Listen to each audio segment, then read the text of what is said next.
शारदीय नवरात्रोत्सवात नगरहून श्री क्षेत्र तुळजापूरला जाणाऱ्या मानाच्या तुळजाभवानी देवीच्या पालखीचे आगमन शनिवारी सकाळी 3ऱ्या माळेला बुरानगर येथील श्री अंबिका तुळजाभवानी देवी मंदिरात उत्साहात झाले। यावेळी पालखीचे वंशपरंपरागत मानकरी भगत कुटुंबियांकडून पालखीचे उत्साहात भक्तिभावाने स्वागत व पूजन करण्यात आले आहे।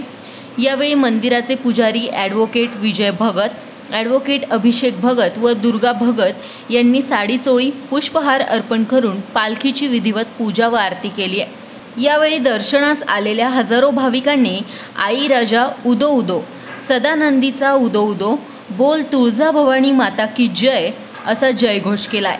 पालखीची देवी मंदिरास 5 प्रदक्षिणा झाल्यावर वाजत गाजत पालखीची गावातून मिरवणूक काढण्यात आली। यावेळी हजारो भाविक उपस्थित होते।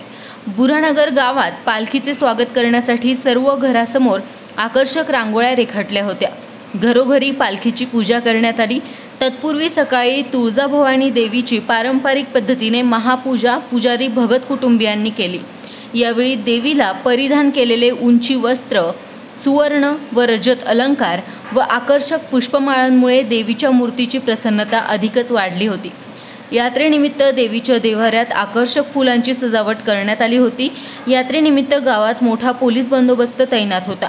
यावेळी माजी महापौर भगवान फुलसौंदर, बाळासाहेब बोराटे, विक्रम राठोड, दिलीप सातपुते, अमोल जाधव, रोहिदास कर्डिले, माजी नगरसेवक सुरेंद्र गांधी, राजेंद्र भगत, कुणाल भगत, अंजली भगत, कविता भगत, किरण भगत, मनीषा भगत, सुभाष भगत, सुनंदा भगत, ऋषिकेश भगत, ॲडव्होकेट अजिंक्य भगत, वैभवी भगत, कुणाल भगत, अंकिता भगत, ॲडव्होकेट संकेत भगत, रोहन भगत, वेद भगत हे उपस्थित होते। आई जगदंबेच्या उद्योगात आई राजा उद्योगाच्या घोषणेमध्ये या ठिकाणी आज जी राहुरीतून पालखीला सुरुवात होते आणि तुळजापूरला पालखी सिमोलनासाठी आई तुळजाभवानीच्या सिमोलनासाठी जाते। त्या पालखीचं बुरानगरला 3ऱ्या माळेला आगमन होतं आणि मोठ्या उत्साहामध्ये ही यात्रा या ठिकाणी भरते। आणि आपण जर पाहिले असेल की हजारो संख्येने भाविक नगर शहर जिल्हा तालुक्यातून आणि वेगवेगळ्या ठिकाणून आराधी गोंधळी सगळे देवी भक्त या ठिकाणी आलेले आहेत आणि आत्ताच आमच्या भगत कुटुंबाचे हस्ते आणि त्याचं स्वागत आम्ही केलं। आणि त्याचबरोबर नगरमधील विविध मान्यवर या ठिकाणी पालखी सोहळ्यासाठी उपस्थित होते। सगळ्यांसाठी देवीची आरती आणि पालखीची आरती होऊन आज पालखीला मंदिराला 5 प्रदक्षिणा मारून पालखी संध्याकाळी नागरदेव मार्गे भिंगरला जाते आणि त्या ठिकाणी पलंग पालखीची भेट होते।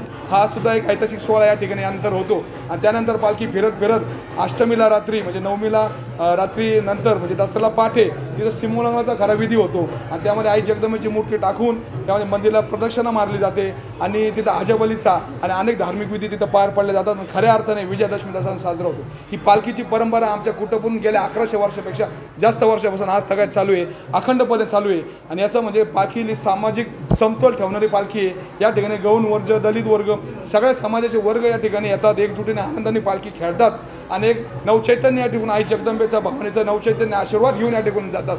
असा उत्साहवर्धक शक्तिवर्धक हा असा सोहळा असतो। तर आपण सगळ्यांनी या सोहळ्याला अवश्य सामील होत जावे आणि आई जगदंबेचे आशीर्वाद घ्यावे आणि नवरात्राच्या मी आपल्या सर्वांना खूप खूप शुभेच्छा देतो। आणि बुरानगर आपण जर पाहिलं असेल तर बुरानगर हे माहेर या पालखीमुळे समजलं जातं। बुरानगर हे माहेर तर तुळजाभवानीचं तुळजापूर हे सासर म्हणून सगळ्यांना पचर आहे, कारण आई जगदंबेनी याच कुटुंबामध्ये 12 वर्ष लहान मुलीच्या रूपात वास्तव्य या ठिकाणी केलेलं आहे।